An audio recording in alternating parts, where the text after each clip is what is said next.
Hello, welcome to another episode of the Project Purple podcast. I'm Dino Verrelli, founder and CEO of Project Purple. We've got an exciting interview coming up with a very special guest after a few quick updates. Since 2010, we've contributed over $3 million, closing in on $4 million actually, and counting towards pancreatic cancer research efforts. We've also allocated over $1 million worth of aid to more than 1,500 patients and families through our patient aid programs. Your monthly or one-time gift can improve patients' lives through research and assistance programs. You can donate now at projectpurple.org.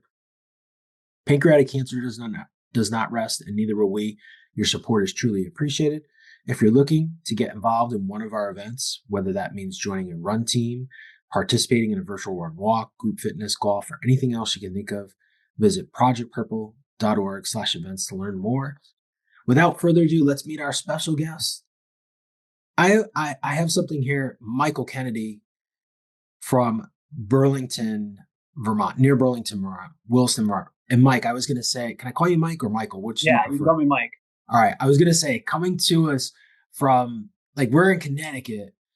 And I always say from a pretty far distance. I always kind of have this running joke, but you're pretty far north from us. Yep. We were saying before we hit record, and your backdrop, that's why it kind of threw me for a loop here. I thought you were coming from Florida, but you're up in Vermont. But I think sometimes this summer, I think New England's been warmer than Florida at it's points. Warm out today. Yeah, it's a warm one. And I think tomorrow's going to be even warmer as we record this. So welcome to the Project Purple podcast. Thank you. Thank you for having me.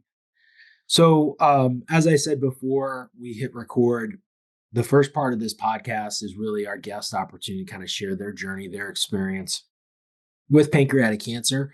And with that, I'm going to hand the mic over to you. And as I said, you can take us where you want to take us, and I'll jump in from time to time with some questions. Sure. So I guess I'll just start with the start of the journey in a way, the cancer journey anyway. So flashing back to the summer of 2023, so 2 years ago, I've been doing a lot of running. I run a lot. I'd been a runner for about 10 or 12, longer than that, about 20 years. And in 2023, I ran even more than I typically do. I'd done 2 marathons earlier in the year, and then a team relay race in August. And the relay race was one where you're in and out of a car a lot when it's not your turn. Yeah. Was it a Ragnar? It was not a Ragnar, but it was very similar. Similar to Ragnar. So when you're not running, you're in the van driving in the next checkpoint. It's crowded, long day, blah, blah, blah, blah, blah.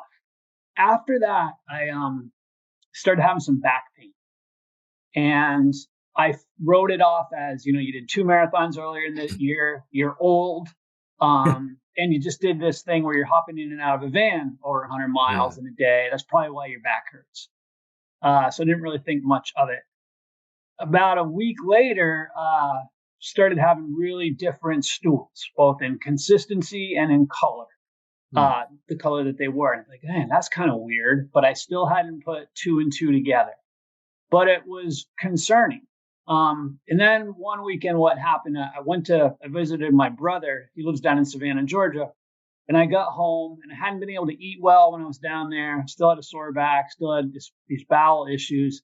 And then in the span of 4 days, I lost 15 pounds.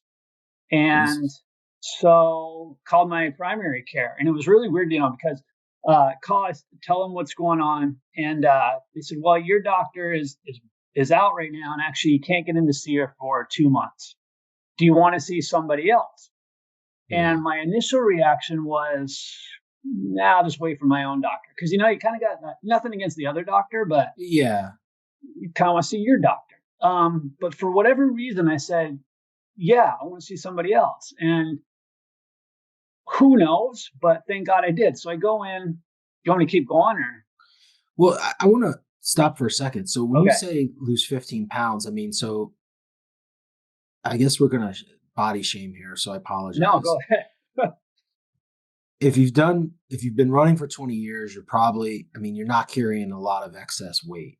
Right. So to lose, this is where I'm going with this, to lose 15 pounds in a short period of time, that had to be pretty devastating, just body wise. I've been running for the last 15 years and I wish I could lose 15 pounds sometimes, but I do know that a lighter frame doesn't necessarily make me a better runner in some ways, but I think as runners, like when you start to lose weight, like that's a big deal. 15 pounds is a lot. Yeah, it's a lot. So I'm 5'9", and I was 165, and then on Wow. Monday I was 150. Were you eating during that time, or you just were not? Like, there's probably nothing going down, right? Nothing eating, but looking back, it was just like putting food in, food's coming out. So Yeah. Yeah. Okay. Okay. And then, like, I I feel like runners tend to know our bodies best, right? Like, oh, we got a little twinge in the calf, man. I got to stretch that out. yeah, And this is, I've got a saying loaded. I ask a lot of loaded questions, Mike. Prior to any of this happening, prior to summer 23, was there ever a time where, man, dude, my back was like really weird for like, 6 weeks. And, again, training for marathons is a job in itself and it's a freaking grind, as I know, but like maybe you just kind of like put it off.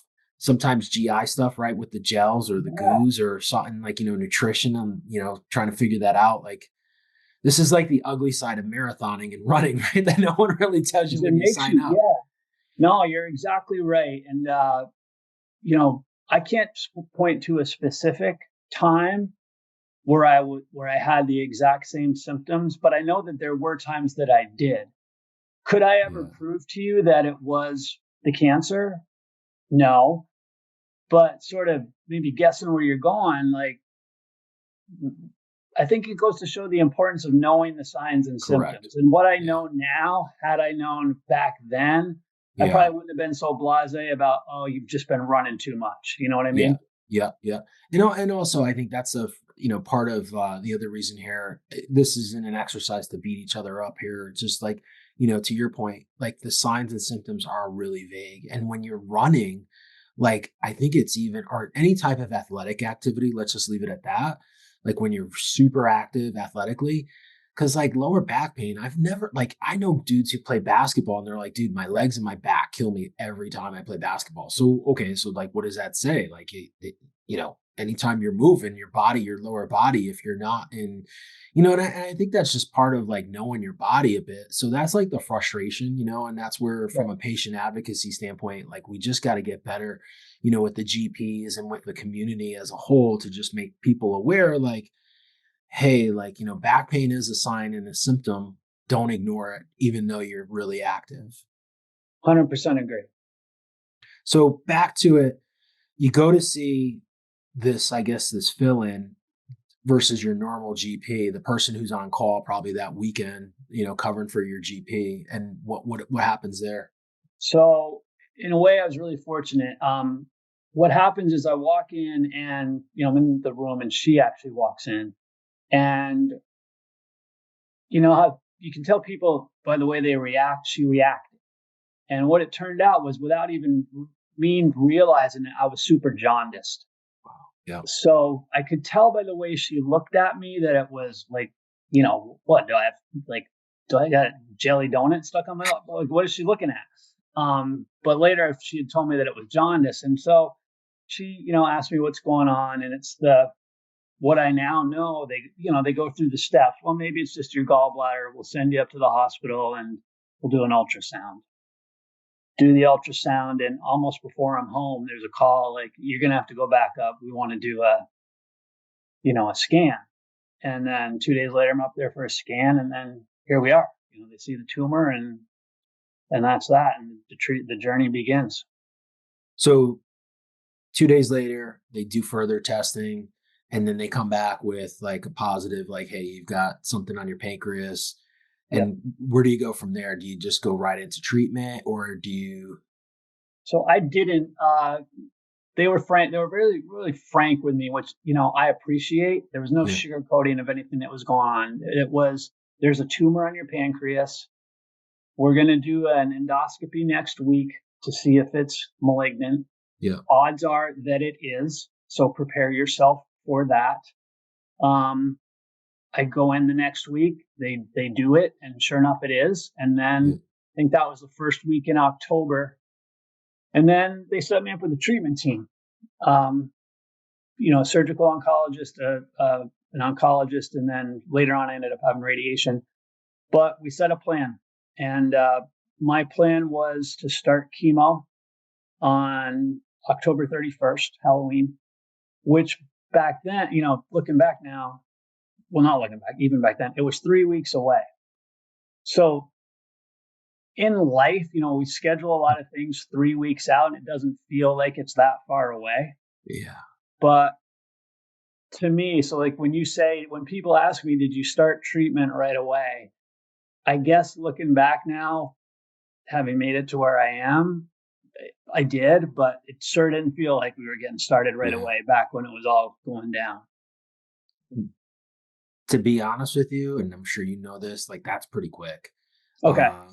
From a standpoint, I mean, yeah, I mean, if you got the EUS in October 23, even if it was the beginning of the month, and then you're starting chemo by the end of the month, uh, given the volume that a lot of these centers experience now, I mean that's pretty fast. I mean, 4 weeks, is quick. I mean, so that's a good thing. And so they tell you, in those 3 weeks, did they just say, hey, we got to do chemo? Did they mention surgery as all? I know you said you met with the surgical oncologist, but what did testing? I'm sure probably testing. So my initial diagnosis, the way they framed it to me, or what they told me, was borderline resectable. Mm-hmm. So they were going to have to do chemo and then radiation to see if they could get the tumor to move away. Yeah. To make the Whipple surgery possible. The first procedure I actually had was I had to have a stent put in. Yeah. Because the tumor, and again, I think I'm fortunate that this had happened. The tumor grew right on top of the bile duct and was, had blocked it, yeah. Which is where the jaundice had come from. But then we talked immediately about chemo, radiation, surgery. And I'm sure at some point genetics into any of this? Not then, or if it did, I just don't remember it then. I think you're probably aware of this. The torrent of information that comes at you immediately after a diagnosis is like fast and heavy. Yeah, what's going on? Like we probably did talk about genetics back then. I don't recall it. It was more, what am I doing today to get to tomorrow? So you start chemo. Yeah. And if they're doing like this, like borderline resection, I know usually the protocol is like 6 or 12 rounds, and then they scan, try to see what's going on with the tumor. Yeah. So this is exactly what it was. It's the initial plan was 8 to 12. Yeah. And they did a scan after 4 to see, are we making any progress here? Yeah. And they had. It had been significant progress that showed I was responding to the chemo. And then I got to 8 and they decided that was enough. So they stopped the chemo, which thank God, because I had gotten to the point where I was really struggling with the, so it's full fear nox, with the oxyplatin. Yeah. The oxyplatin. The oxyplatin was really impacting me. It's usually big neuropathy. It was neuropathy and then extreme sensitive to cold. Yeah. I was at the point where and you're in winter time in Vermont. That's probably the double whammy. They had told me that, and the first 1 or 2, I didn't really notice it. But as time went on, it gets worse because it's building up in your body. Yeah. By the end, it wasn't like if it just been being outside, I think I was prepared for that. What I wasn't prepared for was, getting some milk out of the fridge and having to wear mittens to do it. It was that bad. And thankfully, by the end, it was a 2-week cycle. And early on, it would last only 3 or 4 days. But by the end, it was lasting right up until it was time to do another cycle. So I was really happy for many reasons, including that the 8 was enough. So do you, well, I'll ask that after. So you go through the chemo, has a positive result, and then now they want to do radiation, I would assume. So just, okay. So I took, again, it's like, kind of want to hurry up, but it was more hurry up and wait. And they give you a break. They gave me a break anyway. They want the body to sort of recover a little bit before they put you through the radiation.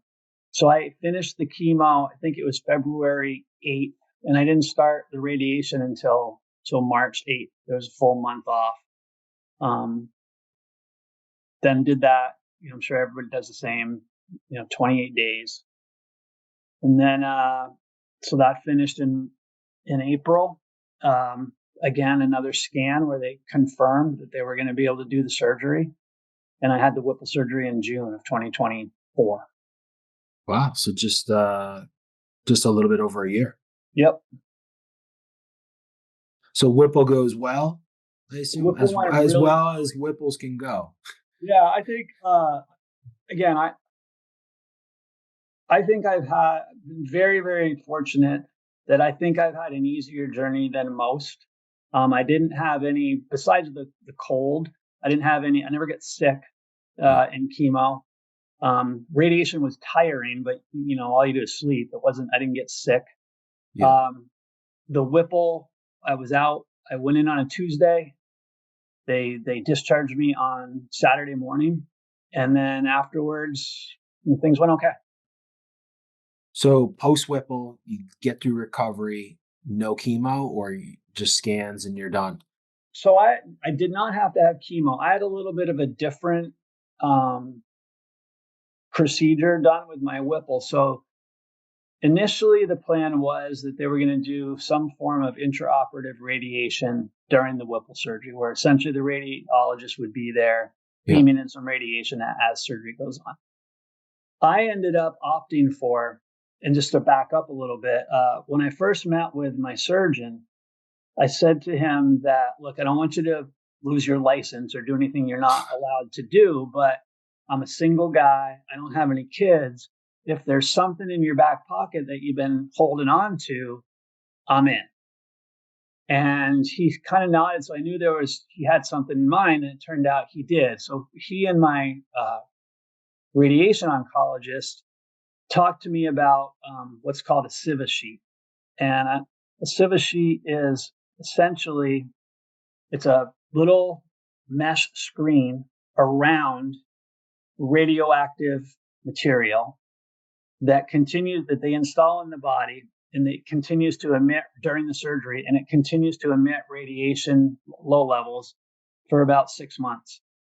And hadn't been done often with pancreatic cancer. There was one study out there of something like 12 or 14 patients only, but it had shown promising signs, even in such a small study. It had also showed promising results when used with other cancers. So it took some arguing on the behalf of my doctor with the insurance company and with the hospital. But they eventually agreed, and so I had a CIVASheet installed during the surgery, which then made it so the plan never was for me to have chemo afterward. They were just going to let that do its thing. The theory being, if he isn't able to get a negative margin or whatever he may miss, the radiation will still be there and we'll get it. Interesting. I think I've heard about this, but never for pancreatic cancer. And I know there's some stuff that's going on. Similarly, I was at a conference a couple of years ago, and there was something similar where they would put something in surgically, and then, to your point, like it stays there and it emits. So did you have the Whipple, and then they put this in the location where the tumor was, or did they just go in, try to scrape as much of the tumor out, and then just lay it on top? They took the tumor out and then put this right down where it was, right at the tumor site. Wow, interesting. And it has a screen that's essentially gold that keeps the radiation from going anywhere but where they want it to go. So it's super targeted, localized therapy. Yeah. Fascinating. So this is kind of naive and ignorant on my part. Is it still in your body?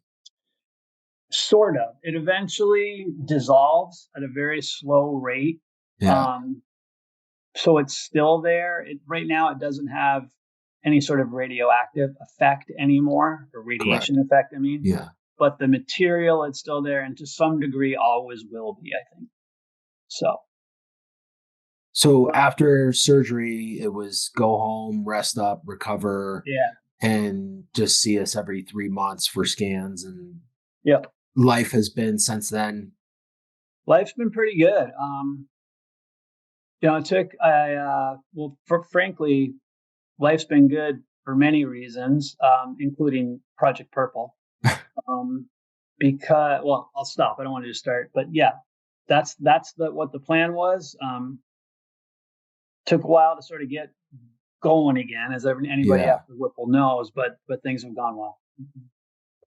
How have you, I know you talked about the neuropathy.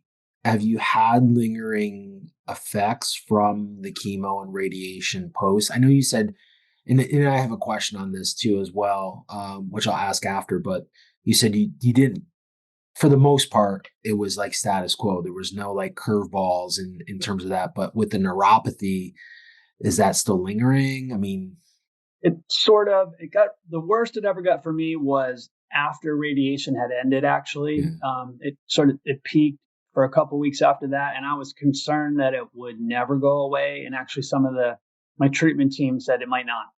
yeah, But then one day it just did. Uh, it has since come back a little bit, mainly in my toes, yeah. but not. It doesn't impede anything that any of my activities. So you haven't had to do anything outside the box or in the box to like try to address that. I know No. people tried a lot of things. I mean, from red light therapies to, scratch pads and muscle movers and stuff, try to just keep things moving. No, I haven't had to do anything like that. Now, I know you said you were running for 20 years, you get sick,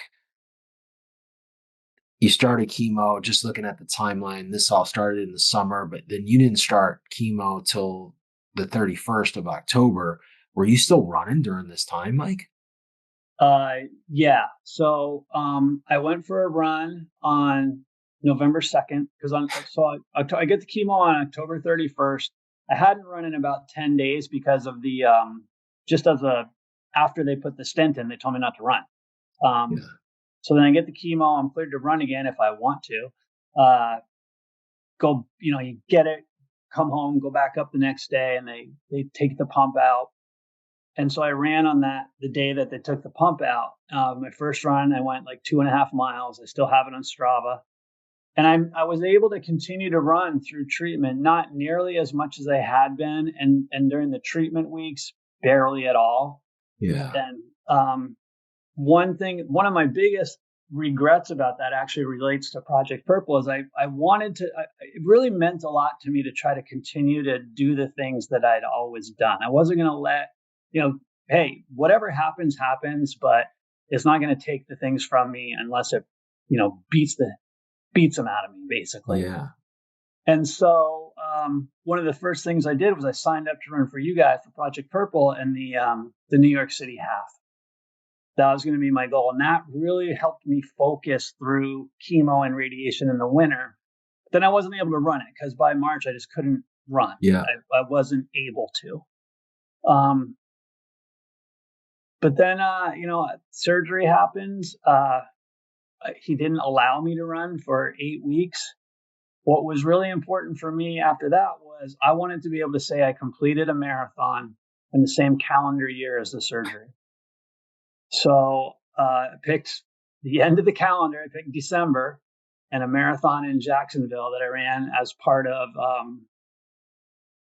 for Project Purple. It was The Pioneer program. the Yeah. Pioneer program, and it was again a way for that Project Purple really helped me focus on something other than the pancreatic cancer and get through the recovery. And it was super important and very meaningful to me.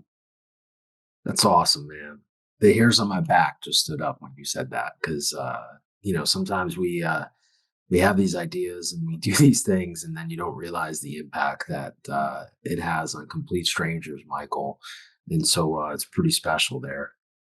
Yeah, that's what was, when I first got diagnosed, you start looking for whatever you can find online, good or bad, as that might be. And I found you guys. I don't remember how, but I did, and was immediately drawn to you because of my background is sports. And I loved that focus. And I love that as much money and work as you do, you're still people, not a corporation that's even tough to figure out who to talk to. Thank you. And then finally, hey, these guys are doing things. They're living life. They're showing that you don't have, they're showing that you can still do things with pancreatic cancer. And it just made such a huge difference to me to give me something positive to focus on and do to make me feel like I was in the fight. Love it. Question that I wrote down early on, and now hearing all this, and I've actually seen there's actually some just recently, I think within the last month, there's some really promising data about physical activity and cancer, and particular during treatment of cancer. I don't know, maybe clinicians. I mean, I know you said you were talking to your clinicians, like, hey, I'm doing this, I'm doing that, and doctor told you not to run for like 8 weeks after surgery. But have you ever thought first? And I've seen some of this, like again, being the host here, like I've been taking notes. So like I see sometimes where, there's like this arc that people are on. And, I had another guy on the podcast a couple months back. He was a big runner. He was young. He was like in his 20s, but he was like almost a semi-pro runner in the UK, and he gets the disease. And, they took out his whole pancreas because he was so young, but also because he was an ultra marathoner. It wasn't a regular marathoner. And they did it because he was so physically fit, and they're like, he can manage that. So do you ever look back at like, you were a runner for 20 years and, doing, like I said, a marathon's a grind, man. And you learn a lot about yourself physically and mentally, but you think about like being prepared and then continuing some of that routine. I mean, I think as marathoners, we're very routine, right? Like you got to get up, you got to put the miles in every day. There's no way. Right. It's not, or I mean, I guess you could like, I did a 4 mile run today, and I actually felt really good. And I had a fartlek yesterday, like a 6x2, and I was trying to get back into it, Michael. And so, not that this is about me, but this will make sense. I'm sure you'll get it. And maybe the runners listening, like I felt really good today. And I was like, man, like all this training that I've been putting in, because I got a race on Labor Day, like the last 3 weeks, I've been like struggling, and it has been hot, as you know, but now it's like starting to click. Now watch, Saturday's run will be shit. Yeah, like, exactly. Yeah. But I actually feel really good right now. And I've been doing some like PT on the side, like some strengthening stuff just with like some small twitch muscles. So I like feel really good. And I'm like, yeah, but I wonder like if you could just go out and run a half marathon, how good you would feel, right? And then I was like, because I was like, damn, man, like you get out, you're running 5 days a week, cases, right? But you got to put that in. So back to you here. Have you ever thought about like, man, I was doing this grind for 20 years, which is a grind, like prepared you for going through this fight, not only physically, but more mentally. Think more mental. Well, the physically, probably, and the doctors told me that, can they prove that my, post Whipple recovery was helped by having been run for so long? No, but they certainly think that it was, that it didn't hurt. For me personally, it was more mental, in that, like, the deal. When you finish a marathon training block and actually finish a marathon, and I'm not trying to overstate this or be dramatic, but you learn that you can do hard things. Yeah. And it's a lesson that you can apply to other aspects of your life, whether it's a relationship, whether it's a job, whether it's responding to cancer. There's a process to go through. And if you're diligent and stick to it, can you guarantee a result? No, but you give yourself the best chance you can.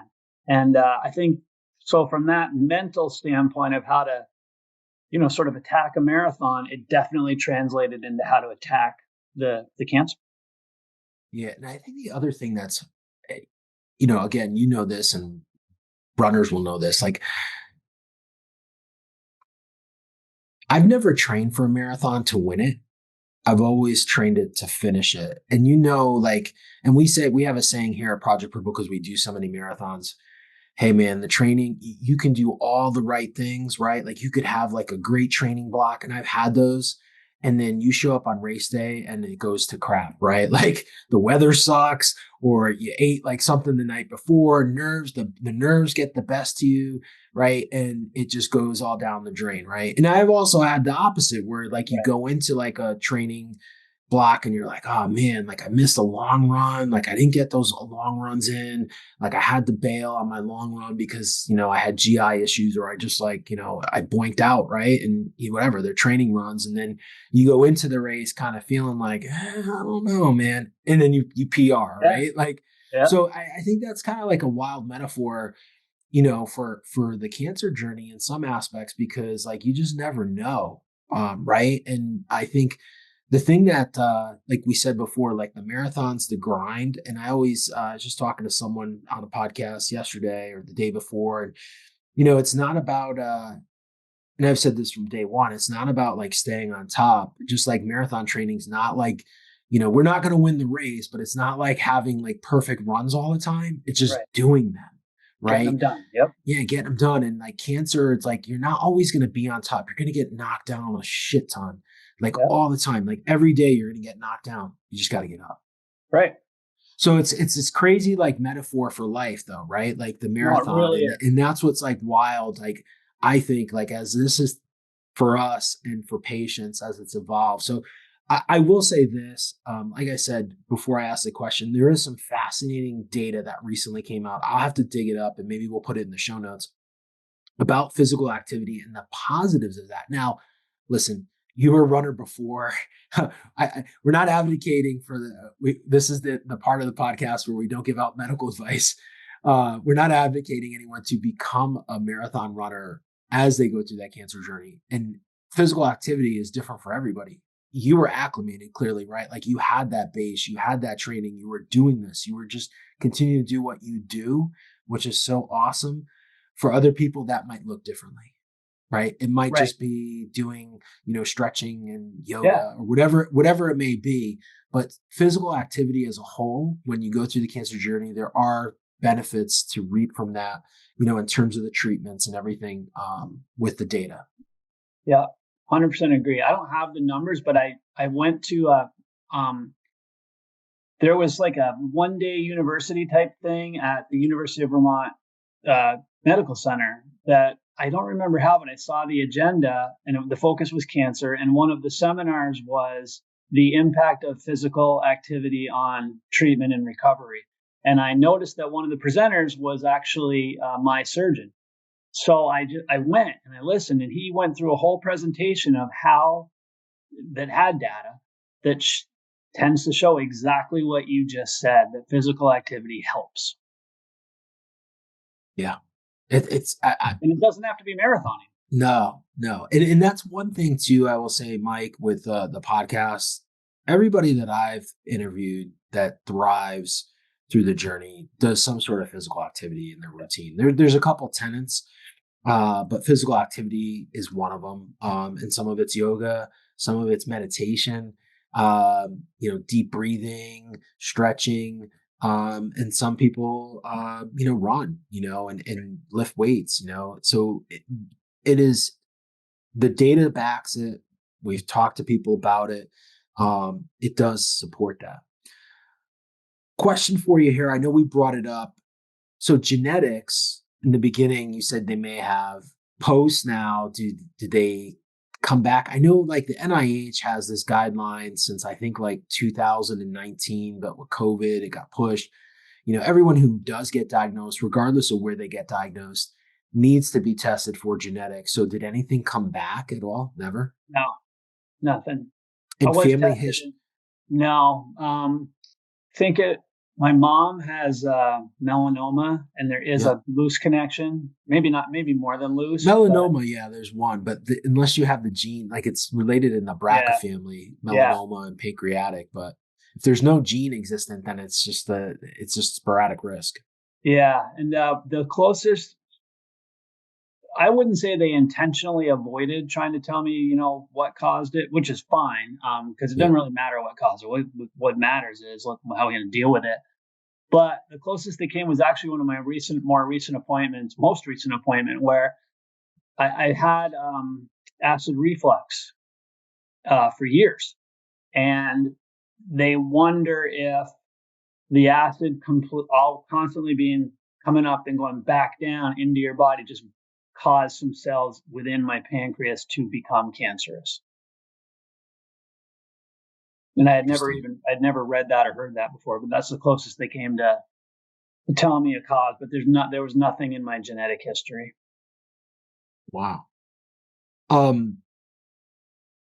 So now you're going through scans every 3 month, year. So it's funny you ask. So I did every 3 months after surgery. So it was only 2.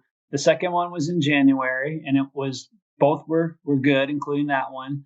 So after that one, the oncologist said we're going to push them out to every 6 months. And at first I'm like, kind of like every 3, because if there's something there, we'll see it.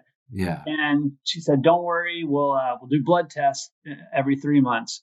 So, okay. And then the first blood test was in April. And then there's some numbers that came back out of whack. So they immediately got concerned and moved up my scan to May. But then the scan did not show anything. The numbers were just out of whack, because sometimes they're out of whack after you have the Whipple. Yeah. So now I'm back to every 6 months. And have you dealt with any scanxiety, as they call it? I know survivors. I have, and it's I'd read about it and I knew that it was a thing. I was surprised though at how much I felt it. I worried. I've worried more in advance of each scan than I feel like I did during the chemo and the radiation and before the surgery. I don't know why, but it has impacted me more. Have you found a way to like deal with it that's helped it? Any strategies that you could share? No, I don't have any special strategies. No, I haven't. I just deal with it.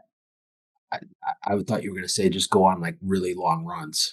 No, sometimes those are good or bad, right? Because when you're on a long run, your mind can go anywhere. Right. Sometimes it's a short run really fast instead of a long one where you can do a lot of thinking. Yeah, true.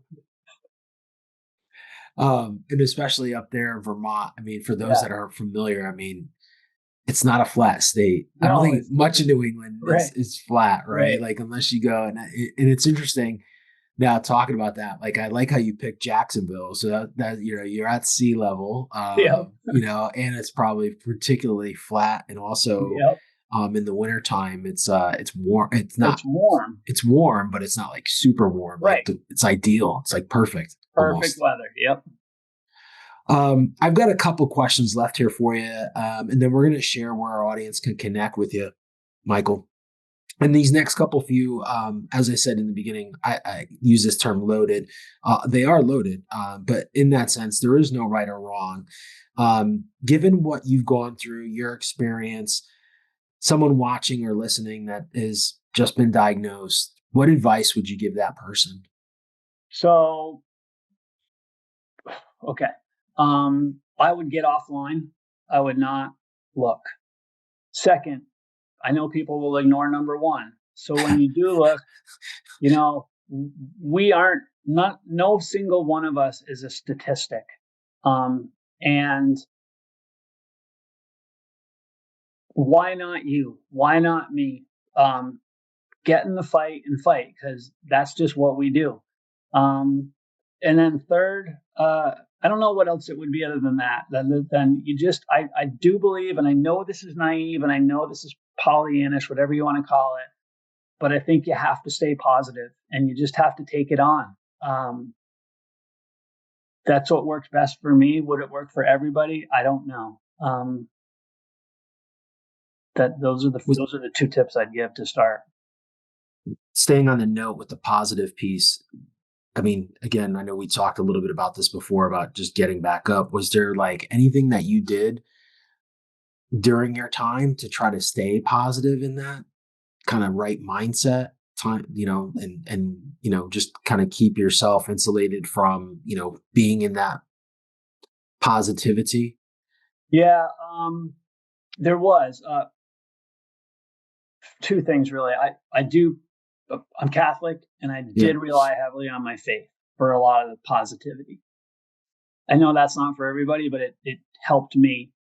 What helped me as much was, and again, it goes back to one of the reasons I like Project Purple so much is sports. I used to be a high school basketball coach. And two things about my coaching experience really impacted my response to, or my ability to try to stay positive.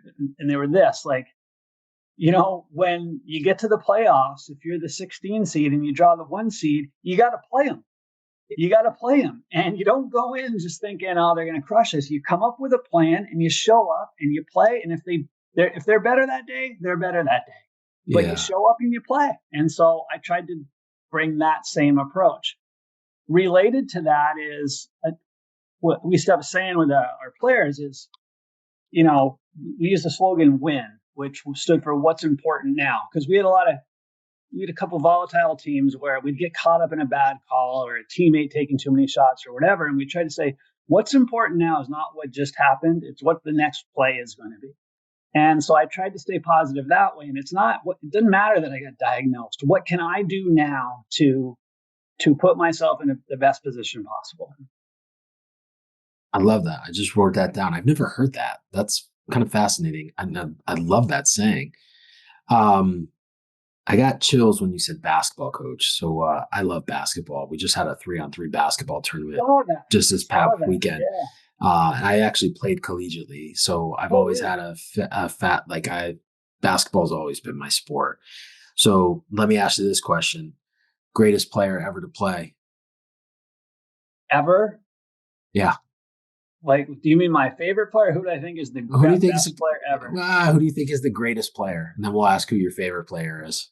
Oh God! I mean, there's so many. My favorite player, I'll tell you right now, my favorite player ever is Larry Bird. So, I mean, from New England, he's up there. So, I got a lot of favorite players. The greatest player, I mean, it's hard to say it's not Jordan.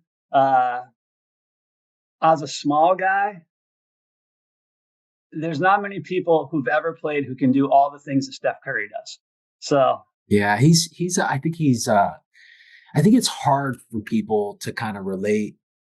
I mean, I know when they talk about 6 feet and under, you always hear Isaiah Thomas, right? But I think that this generation nowadays, like I mean, I grew up and Isaiah was, when they were winning their championships and stuff, and you kind of like lose sight of like those teams. And I think Jordan is just, to me, Jordan will always be the greatest. Yeah. But then there's an argument to be made about like Wilt and like, you had those guys like the Celtics, right? Like Bill Russell was unbelievable, right? Like the guys back then in the day. But yeah, I mean, it's and Bird, like Bird, I think it's wild because I think I saw a debate recently and they said like, oh, Larry Bird won't be able to play in today's day and age because the game has changed. And I was like, I think contrary. I think he'd actually be really, really good.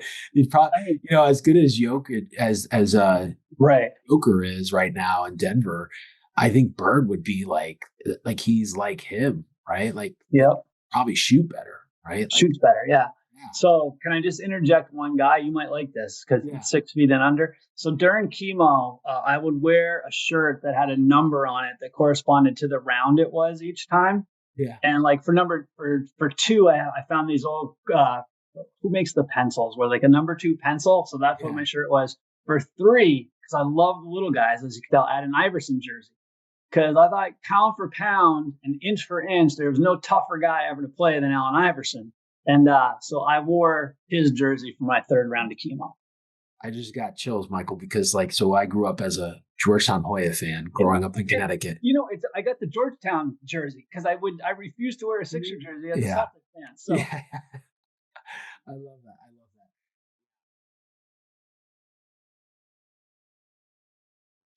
Where it's weird, right? Like Isaiah won championships and Iverson never did, but then like you think about MVP, like Iverson was an MVP and he also played defense. Like, pound for pound, like, it's wild, man. Cause like he probably, and again, if he played in today's era, like, these guys, like, would they have, cause I think back then the league was so much more physical, than it is now. Now they just, it's just different. It's just a different game.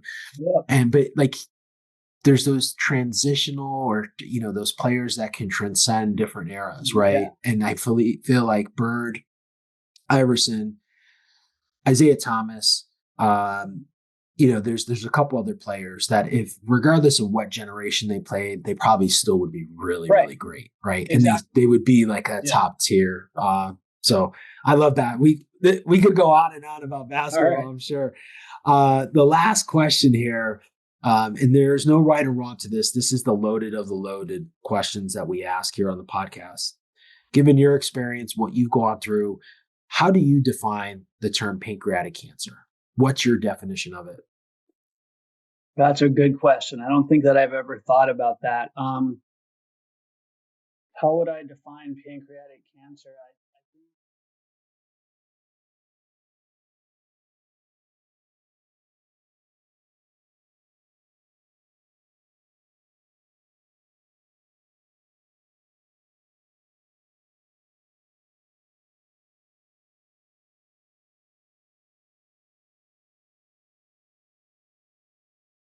Powerful and perfect.